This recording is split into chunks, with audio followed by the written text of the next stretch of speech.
Dear students, এই ক্লাসের বিষয় electromagnetic induction and alternating current. এই ইউনিট থেকে গুরুত্বপূর্ণ কিছু নির্বাচিত গাণিতিক প্রশ্ন ও উত্তর। এটি পার্ট 3। এর প্রথম কোশ্চেন নাম্বার 19। একটি এলসিআর শ্রেণীবর্তনীতে R equal to 125 ohm, L এর মান দিয়ে দিয়েছে, সি এর মান দিয়ে দিয়েছে। তাহলে বর্তনীটির অনুনাদের কম্পাঙ্ক কত আর কিউ সংখ্যা কত, এই দুটি নির্ণয় করতে বলেছে। তাহলে আমরা রোধ, স্বাবেশাঙ্ক, ধারকত্ব এই ডাটাগুলিকে লিখে নিলাম। এবার অনুনাদি কম্পাঙ্ক F0 বা অনুনাদি কৌণিক কম্পাঙ্ক ω0, যে কোনো একটা বের করলেই হবে, এককটা ঠিক মতো দিতে হবে। তাহলে আমরা F0 দিয়েই বের করি। অনুনাদি কম্পাঙ্ক F0 equal two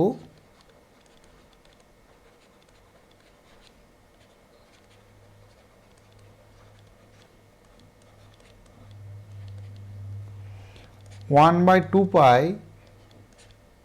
into 1/√LC। LCR শ্রেণীবর্তনীতে অনুনাদের শর্ত, তারপরে অনুনাদি কম্পাঙ্ক নির্ণয়, ওখান থেকে দেখো পেয়ে যাবে 1/2 পাই ইন্টু 1/√LC। তাহলে বসালে পাচ্ছি 1/2 পাই ইন্টু 1/√L এর মানটা হচ্ছে দেখো 0.1, তাহলে 0.1 ইন্টু সি এর মান হচ্ছে 10⁻⁷। এত হার্জে আসবে, হার্জ। তাহলে এটা ক্যালকুলেশন করলে উত্তরটা পাবে 1591.5 হার্জ। এবার কিউ ফ্যাক্টর বা কিউ সংখ্যাটা নির্ণয় করতে দিয়েছে। তাহলে কিউ এর সূত্রটা বসিয়ে নিই। Q equal to 1/r into √L/c। R মানে হলো 1/225 ইন্টু √L। এল বলতে দেখো 0.1 হচ্ছিল, এইখান থেকে দেখবে 0.1 হচ্ছিল, বাই সি মানে হলো 10⁻⁷। তাহলে এর তো কোনো একক পাচ্ছি না, বসিয়ে নিয়ে ক্যালকুলেশন করো। ক্যালকুলেশন করলে দেখো আসছে 8 এলো। তাহলে কিউ এর মান হচ্ছে 8।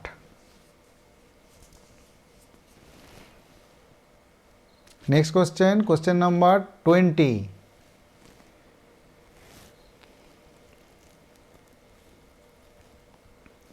একটি পরিবাহী কুণ্ডলীতে 100 ভোল্ট ডিসি প্রয়োগ করলে সেটির মধ্য দিয়ে 1 অ্যাম্পিয়ার তড়িৎ প্রবাহিত হয়।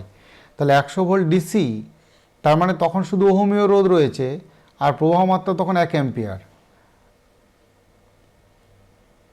তাহলে আমরা এখান থেকে ওহমীয় রোধ বা কুণ্ডলীর রোধ, কুণ্ডলীর রোধ বের করে নিতে পারবো 100/1। তাহলে কুণ্ডলী 1 নম্বর দেওয়া আছে, আমরাও 1 নম্বর দিই। কুণ্ডলীর রোধ, তোমরা ডাটাগুলি প্রথমে লিখে নেবে। কুণ্ডলীর রোধ আর ইকাল টু V/I, মানে হলো 100/1 ওহম, তাহলে 100 ওহম। কুণ্ডলীর রোধ বের হলো 100 ওহম। এই কুণ্ডলীটিকে যদি 100 ভোল্ট এবং 50 সাইকেল পার সেকেন্ড প্রয়োগ করা হয়, তাহলে সেটিতে এত তড়িৎ প্রবাহিত হয়। 100 ভোল্টই রাখছে, আর 50 সাইকেল পার সেকেন্ড বা হার্জ কম্পাঙ্কের একটা উৎসের সঙ্গে যোগ করছে, অর্থাৎ এসির সঙ্গে যোগ করছে। এসির সঙ্গে যোগ করলে তার মানে ওখানেতে আবেশক থাকতে পারে, ধারক থাকতে পারে। এখানে কোশ্চেন যা করেছে তাতে করে আবেশী প্রতিঘাত, মানে শুধু আবেশক আছে। তাহলে আবেশক আছে, আবেশকের জন্য আরও রোধটা বাড়বে, বাধাটা বাড়বে, তার জন্য প্রবাহ মাত্রাটা কমে যাকো, এরকম হয়ে গেছে। তাহলে আমরা এখান থেকে ওই প্রতিবাধাটা বের করে নিতে পারবো, বর্তনীটির প্রতিবাধা বের করতে পারবো। প্রতিবাধা বের করার পর আবেশী প্রতিরোধটা কত, প্রতিবাধা বা প্রতিরোধ বের করব, তারপর আবেশী প্রতিঘাতটা বের করব। তাহলে 2 নম্বর কোশ্চেনটার জন্য দাগ দিই। প্রতিরোধটাকে জেড ধরে নিচ্ছি। প্রতিরোধ জেড হলে I ইকাল টু V/Z। তার মানে I বলতে 0.5 equal to V by Z, V বলতে 100/z। তাহলে এখান থেকে জেড সমান পাওয়া যাচ্ছে দেখো 100/0.5। 100/0.5 মানে তাহলে এটা হয়ে গেল 200 ওহম। জেডের মানটা বেরোলো 200 ওহম।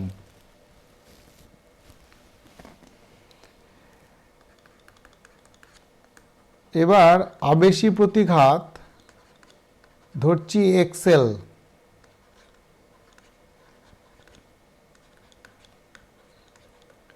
তাহলে আমরা বলতে পারবো Z equal to √r² plus XL square. তার মানে এখান থেকে দেখো এক্সেল স্কোয়ার ইকুয়াল টু আসছে Z square minus R square. Z square মানে 200 স্কোয়ার, অর্থাৎ 4-এর গায়ে 4টে শূন্য, মাইনাস আর স্কোয়ার মানে হচ্ছে 1-এর গায়ে 4টে শূন্য। তাহলে পাচ্ছি 3-এর গায়ে 4টে শূন্য।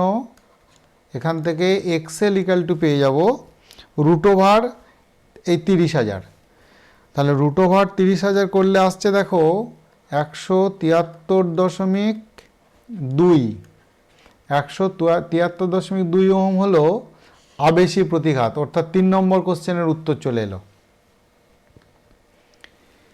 এবারে আমরা পেলাম Excel equal two 173.2 ohm.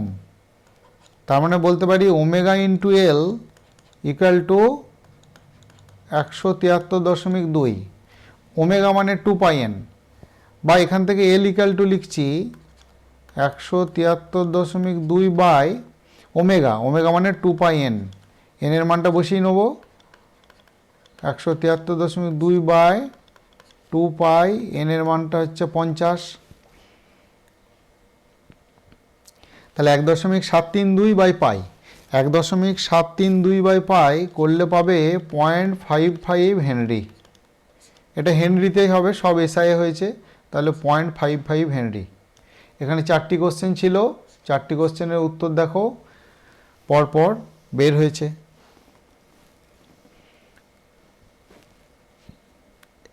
Next question number 21।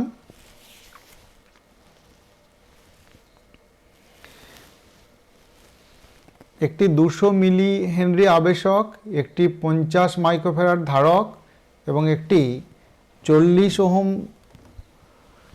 রোধকের সঙ্গে শ্রেণী সমবায়যুক্ত উৎসের তড়িৎচালক বল V equal to 10 sin 340t volt.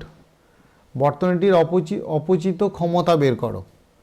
তোমরা আগে খেয়াল করো, বর্তনীটির অপচিত ক্ষমতা বের করতে গেলে পি সমান বার করতে হবে E0 I0/2 cos phi।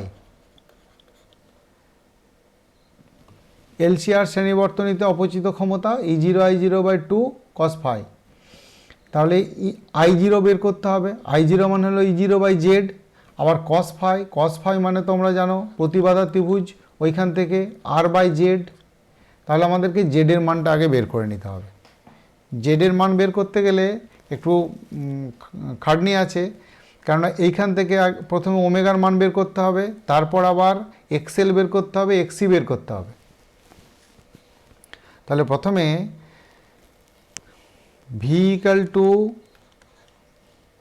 10 sin 340t volt হতে কৌণিক কম্পাঙ্ক বা কৌণিক বেগ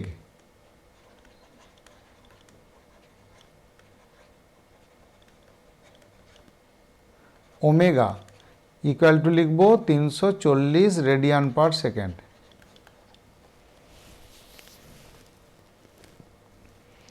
তাহলে অতএব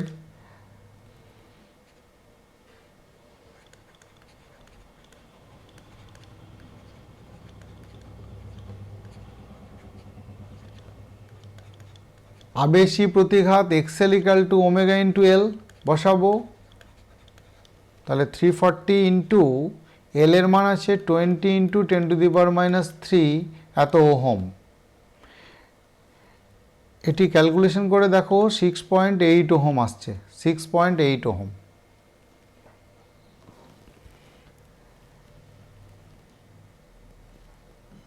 আচ্ছা, এবার ধারকী প্রতিঘাত।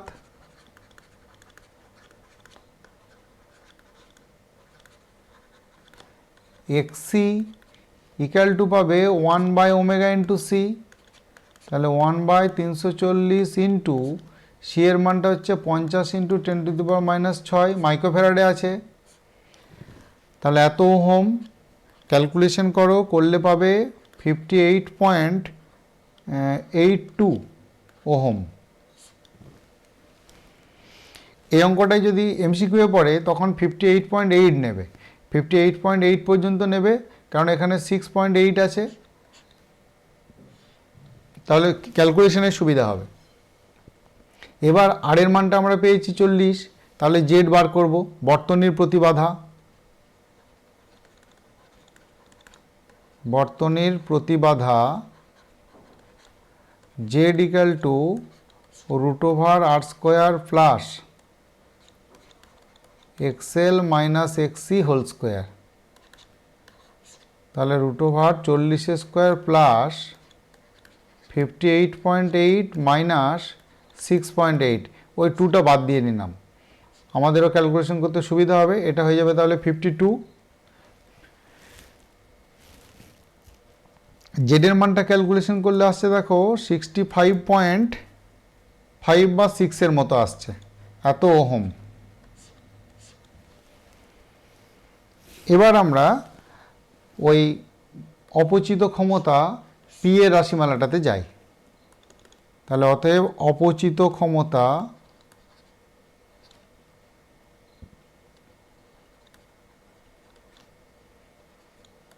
P equal to E0 I0/2 cos phi। দেখো E0/2 রাখলাম, I0 মান হচ্ছে আবার E0/z, I0 মানে E0/z, E0কে প্রতিঘাত বা প্রতিবাধা দিয়ে ভাগ করলে তবে আমরা I0 পাই, আর cos phi মানে আবার R/z, তাহলে অ্যাকচুয়ালি হলো E0² R/2z²। তাহলে মান বসাবো, E0 এখানে দেওয়া আছে 10, তড়িৎচালক বলের শীর্ষ মান, তাহলে 10² ইন্টু 40/2 ইন্টু z² মানে হচ্ছে 65.6 এর স্কোয়ার। এখান থেকে পি এর মানটা ক্যালকুলেশন করলে আসবে 0.46 ওয়াট।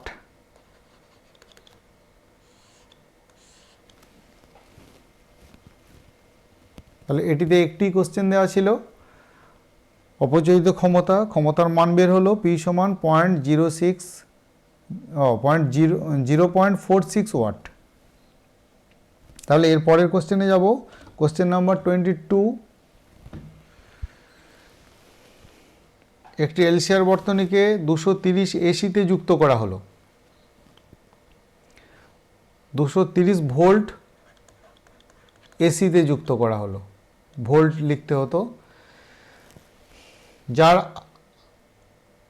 সাবেশাঙ্ক দিয়েছে 5 হেনরি, ধারকত্ব দিয়ে দিয়েছে, রোধ দিয়ে দিয়েছে, দিয়ে এরপরে এতগুলি কোশ্চেন দিয়েছে, পরপর 6টি কোশ্চেন, তার উত্তর করতে হবে।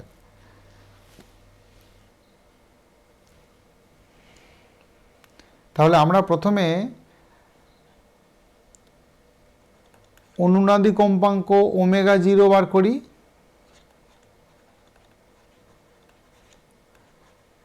অনুনাদি কম্পাঙ্ক ω0 মানে বার করব রেডিয়ান পার সেকেন্ডে, তাহলে এর সূত্রটা হবে 1/√LC, তাহলে 1/√5 ইন্টু সি মানে 18 ইন্টু 10⁻⁻6, এত রেডিয়ান পার সেকেন্ড।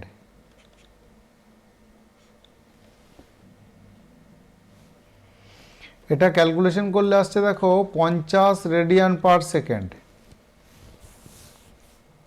এবার 2 নম্বর প্রশ্নটিতে যাব।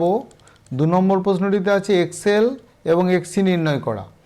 তাহলে XL equal to ω into L, omega মানে বের হলো 50, এল এর মান হচ্ছে 5, তাহলে 250 ওহম।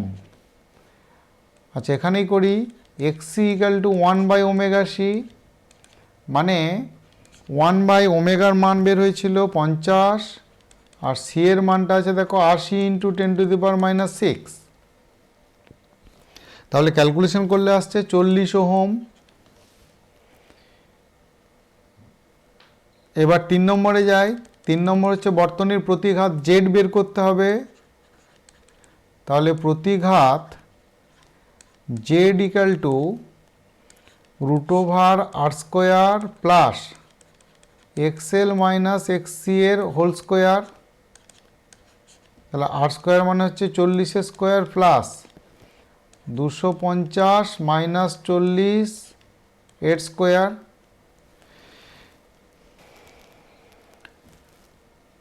এইটার মান বের হচ্ছে দেখো 213.77 ওহম। তাহলে 3 নম্বর পর্যন্ত উত্তর হলো আমাদের। 4 নম্বর দেখো, অনুনাদের সময় প্রবাহ মাত্রার শীর্ষ মান। অনুনাদের সময় যদি অনুনাদ ঘটে তাহলে কিন্তু এক্সএল আর এক্সি সমান হতে হবে। তাহলে অনুনাদের সময় রোধ বলতে শুধু ওহমীয় রোধ, অনুনাদের সময় রোধ বলতে শুধু ওহমীয় রোধ। আবার এইটা হলো আরএমএস মান তড়িৎচালক বলের। তাহলে শীর্ষ মান বার করতে হবে প্রবাহ মাত্রার। খেয়াল করে দেখো কেমন করে করছি। তাহলে প্রবাহ মাত্রার শীর্ষ মান অনুনাদের সময়,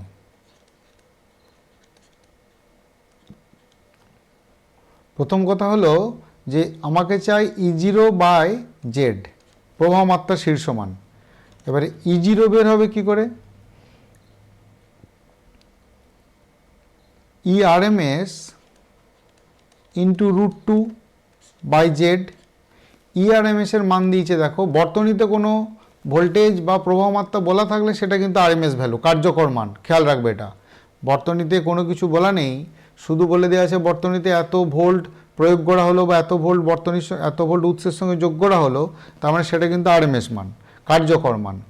তাহলে ERMS মানে 230। তাহলে ওখানে বসাবো 230 ইন্টু √2/Z এর মান বসাবো এখানেতে। জেড মানে কিন্তু আর, এই জেড মানে হলো আর, কেননা এটা অনুনাদের সময় কথাটা বলেছে। তাহলে এর আর এর মান বসাবো 40। তাহলে এত অ্যাম্পিয়ার হবে।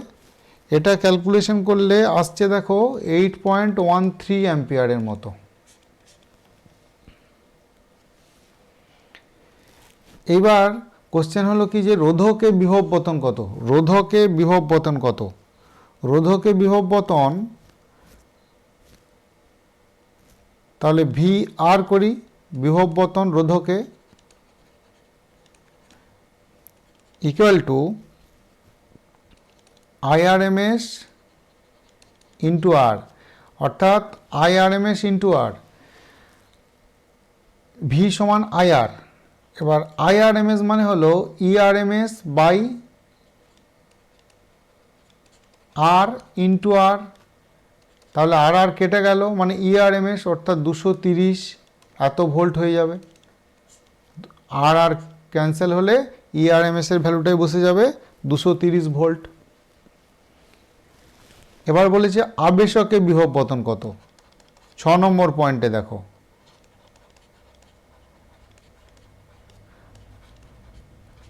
আবেশকে বিভব পতন কত, মানে এটাকে VL বলি। VL মানে তাহলে হবে IRMS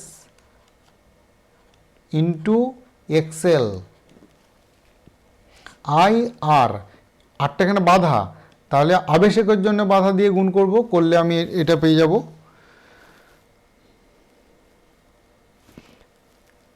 তাহলে IRMS মানে বের হলো দেখো 8.13/√2। এটা বেরিয়েছিল এটা বেরিয়েছিল প্রবাহ মাত্রার শীর্ষ মান, শীর্ষ মানটাকে 1/√2 করলাম, √2 দিয়ে গুণ করলাম। এবার এক্সএল মানে কোথায় বেরিয়ে আছে দেখো, এক্সএল মানে 250, এক্সএল মানে হচ্ছে 250। তাহলে এত ভোল্ট, এটা দেখো ক্যালকুলেশন করলে 1437 ভোল্টের মতো হচ্ছে। পরপর 6টি কোশ্চেনের উত্তর হলো। কোনো পরীক্ষাতে এই 6টি কোশ্চেনই একসঙ্গে পড়বে তা কিন্তু নয়, দুটিও পড়তে পারে, তিনটেও পড়তে পারে, আবার MCQ হিসাবে পড়লে একটি কোশ্চেন পড়তে পারে। যাই হোক, এর পরের কোশ্চেনে যাই। Question number 23। একটি এলসিআর শ্রেণী বর্তনীতে পরিবর্তিত তড়িৎচালক বল E = 100 sin 100 volt 100 t volt এবং প্রবাহ মাত্রা I = 100 sin 100 t plus π/3 milliampere. খেয়াল করবে মিলি অ্যাম্পিয়ার।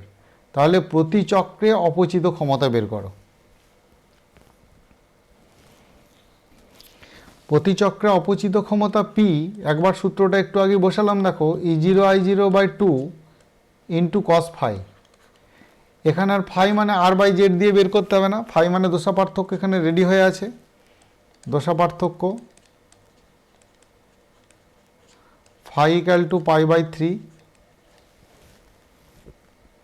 E0I0 দুটোই আছে।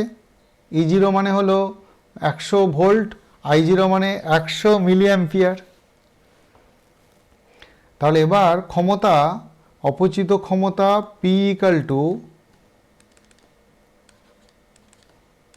E0I0/2 cos phi, এই সূত্রটি অনুযায়ী নির্ণয় করব। তাহলে E0 মানে 100 ইন্টু এটা মানে দেখো 0.1/2 আছে, আর cos phi বলতে cos π/3 cos 60 ডিগ্রি, cos 60 মানে 1/2। তাহলে ক্যালকুলেশন করলে এটা আসছে দেখো 10 আর নিচেটা 4, তাহলে হচ্ছে 2.5 ওয়াট।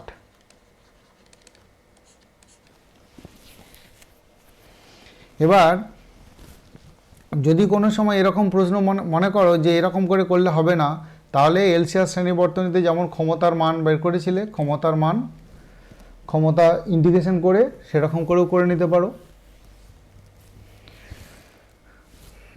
তবে এখানেতে π/3 দশা পার্থক্যটা দিয়ে দিয়েছে, তার মানে এরকম করে করলেই কাজটা মিটে যাবে।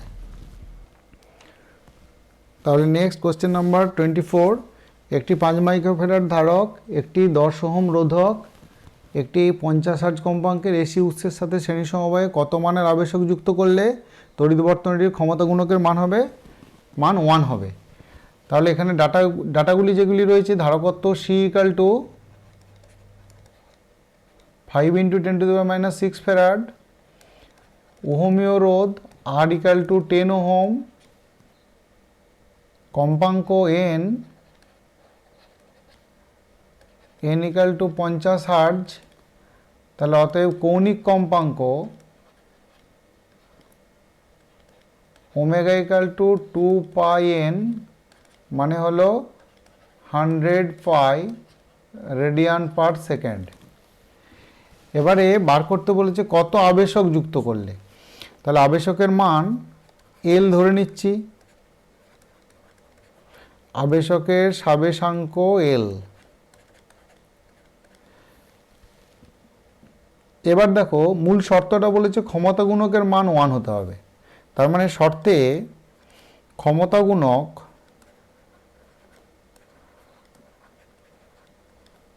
P/Prms, আর না হলে বলতে পারো cos phi, যে কোনো একরকম করে বলতে পারো। ক্ষমতা গুণককে তুমি যেমন ডাটা পাবে সেই অনুযায়ী cos phi নিতে পারো, P/Prms নিতে পারো, কিংবা R/Z নিতে পারো। তাহলে cos phi = 1 হতে হবে। তার মানে R/Z = 1। এখান থেকে দেখো R = Z, তার মানে R = √R² plus XL minus XC এর whole square. Both side square করলে দেখো চলে আসছে XL = XC। এখান থেকে করো ওমেগা ইন্টু L = 1/ω/C। তাহলে এখান থেকে L এর মান চাই 1/ω² × C। এবার 1/ω² মানে হলো 100 পাই স্কোয়ার, আর C এর মান দিয়ে দিয়েছে দেখো 5 × 10⁻⁶। তাহলে এখানে 5 গুণ হলো 10⁻⁶, মানে ওপরে যে 10⁶ হলো। তাহলে এটা ক্যালকুলেশন করো, ক্যালকুলেশন করলে আসছে দেখো প্রায় 2। তার মানে এল এর মানটা 2 হেনরি হচ্ছে।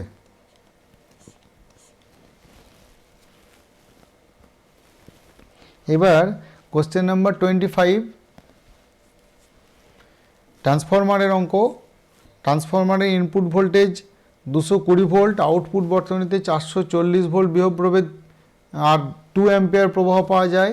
ট্রান্সফরমারের কর্মদক্ষতা 80% হলে এটির প্রাথমিক কুণ্ডলীতে প্রবাহ মাত্রা নির্ণয় করো। তার মানে ডাটাগুলিকে পরপর যদি সাজাই, ইনপুট ভোল্টেজ E1 মানে 220, প্রবাহ মাত্রা I1 মানে চাই, আউটপুট ভোল্টেজ E2টা বলে দিয়েছে 420 ভোল্ট। আচ্ছা, আউটপুট প্রবাহ মাত্রা I2 এটা বলে দিয়েছে 2 অ্যাম্পিয়ার, আর ট্রান্সফরমারের কর্মদক্ষতা 80%। তাহলে আমরা বসাতে পারবো E2 I2 equal to 80% of E1 I1, that is 80/100 into E1 I1। যে এটা শক্তি সংরক্ষণ সূত্র অনুযায়ী আমরা লিখতে পারতাম E2 I2 equal to E1 I1 যদি কোনো রকম পাওয়ার লস না হয়, কিন্তু বলে দিয়েছে কর্মদক্ষতা 80%, তার জন্য আমরা প্রথমে ইনপুট ক্ষমতার 80% হচ্ছে আউটপুট ক্ষমতা, এইভাবে লিখে নিলাম। তাহলে এখান থেকে I1 এর মানটা বের করতে হবে। তাহলে মানগুলো বসিয়ে নিই, 440 into 2 equal to 8/10 into 220 I1। তাহলে এটা কাটলো 2 হলো, তার মানে 40/8 হচ্ছে, দেখো 40/8 মানে 5 অ্যাম্পিয়ার হচ্ছে।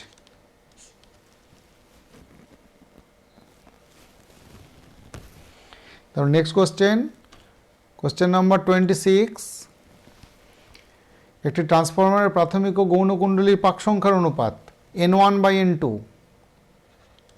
N1/N2 equal to 1/10। এবার দেখো বলেছে যে ইনপুট ভোল্টেজের আরএমএস মান 20 ভোল্ট, কম্পাঙ্ক 50 হার্জ, ওটা থাক। আউটপুট ভোল্টেজের আরএমএস মান কত? তাহলে E1 equal to input voltage, E1 equal to 20 volt, তাহলে আউটপুট ভোল্টেজ E2 সমান কত? আমরা E2/E1 equal to N2/N1, N2/N1 মানে N, খেয়াল করে দেখবে, মানে ট্রান্সফরমেশন রেশিও রূপান্তরণ ধ্রুবক পেয়েছিলাম, তাহলে ওই সূত্রটাই বসিয়ে নিলাম।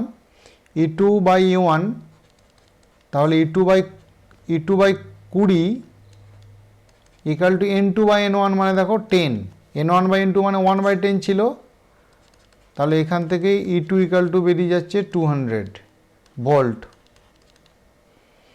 এবার আরেকটা কোশ্চেন করেছে এখানে, আউটপুটের কম্পাঙ্ক নির্ণয় করো। কম্পাঙ্কের তো কোনো চেঞ্জ হবে না, ট্রান্সফরমারের প্রাথমিক কুণ্ডলী আর গৌণ কুণ্ডলী, এটা প্রাথমিক কুণ্ডলী থেকে গৌণ কুণ্ডলীতে যাবে মানে ভোল্টেজ আর প্রবাহ মাত্রা চেঞ্জ হবে, কিন্তু যে কম্পাঙ্কের প্রবাহ মাত্রা বা ভোল্টেজকে এখানে অ্যাপ্লাই করব, আউটপুটে সেই কম্পাঙ্কের ভোল্টেজই পাবো, কম্পাঙ্কের কোনো পরিবর্তন হবে না। তাহলে আউটপুট ভোল্টেজের কম্পাঙ্ক দেয়া ছিল দেখো 50 হার্জ, সেটাই হবে। তাহলে সেই মতো লিখে নিলাম, ট্রান্সফরমারে ভোল্টেজের কম্পাঙ্ক অপরিবর্তিত থাকে, অর্থাৎ আউটপুট কম্পাঙ্ক সমান ইনপুট কম্পাঙ্ক, মানে 50 হার্জই হলো। Next question number 27। 80% কর্মদক্ষতার একটি ট্রান্সফরমারের প্রাথমিক কুণ্ডলীর ভোল্টেজ 100 ভোল্ট, মানে ইনপুট ভোল্টেজ যেটা, এখানে দেখো আউটপুট ভোল্টেজ দিয়ে দিয়েছে 200 volt, output voltage E2 equal to 200 volt. তাহলে প্রাথমিক ও গৌণ কুণ্ডলীতে প্রবাহ মাত্রা কত হবে নির্ণয় করো। তাহলে প্রবাহ মাত্রা প্রাথমিকে প্রবাহ মাত্রা ধরে নিচ্ছি I1, আর আউটপুটে প্রবাহ মাত্রা ধরে নিচ্ছি I2। তাহলে আমরা বলতে পারি P equal to E1 I1, তার মানে I1 equal to P/E1। P হচ্ছে দেখো 4000 ওয়াট, 4 কিলোওয়াট, তাহলে 4000 ওয়াট বাই E1 মানে 100 ভোল্ট, তাহলে ক্যালকুলেশন করলে অ্যাম্পিয়ারে আসছে এটা 40 অ্যাম্পিয়ার এলো। এবার E2 I2 এটা কেমন হবে? E2I2 হবে 80% অফ পি। E2I2টা হবে 80% অফ পি, তাহলে 80/100 ইন্টু পি। তাহলে I2 ইকাল টু আসছে দেখো 8/10 ইন্টু পি এর মানটা তো দেওয়া আছে 4000 ইন্টু এখানে E2টা নামবে নিচে 1 করে, তাহলে নামছে এটা 200 ভোল্ট আছে। ক্যালকুলেশন করো, তার মানে দেখো 16 অ্যাম্পিয়ার হচ্ছে। তাহলে I2 equal to 16 ampere. Electromagnetic induction and AC current এর পার্ট 1, পার্ট 2, পার্ট 3 এতে যে সব গাণিতিক সমস্যাগুলির সমাধান করা হলো, 27টি মোট সমস্যার সমাধান করা হলো। এই 27টি অঙ্ক করলেই তোমরা এইচএসের যে কোনো অঙ্ক করতে পারবে।